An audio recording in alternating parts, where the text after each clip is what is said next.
Hey, it's Aaron from GameEnthus.com, and today I'm taking a look at Top Tail, Get to Know Your Fellow Human, the OG Volume 1. This is for ages 14 and up. I didn't really see anything that particular I thought was like inappropriate for somebody really young, but that's what they recommended. I recommend 4 to 10 players and about 30 minutes.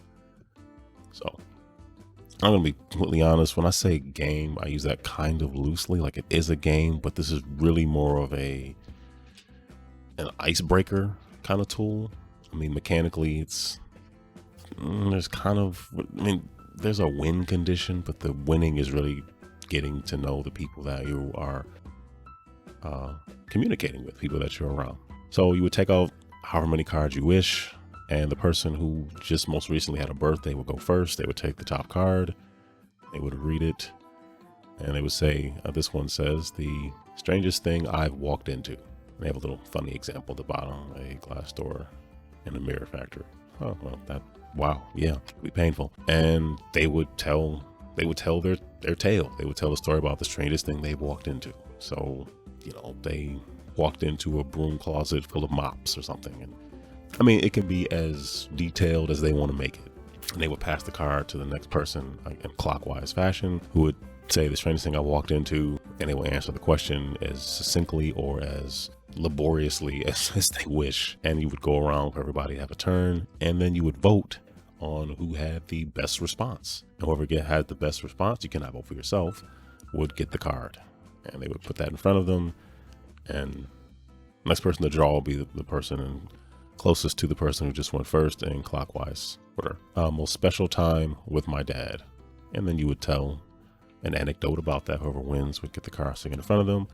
The game over is when you either run out of the cards you've pulled out. There's many cards. I mean, there's 100 cards here, and then there's 8 blank cards. You can make up your own if you wish.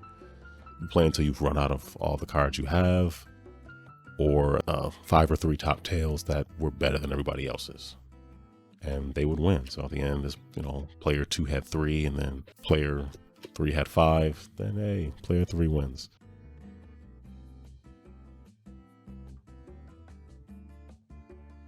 My final thoughts. Top Tail is a fun game, but it is very dependent upon the people you play with. I know you could say that about any game, but this game more than most, because if you play this game with the same people enough, you would kind of begin to hear some repeat stories, which that's not a bad thing. That could be a good thing, but I feel like this game's audience might be someone who is an educator or someone who is going to frequently engage with different groups of people and can pull this game out.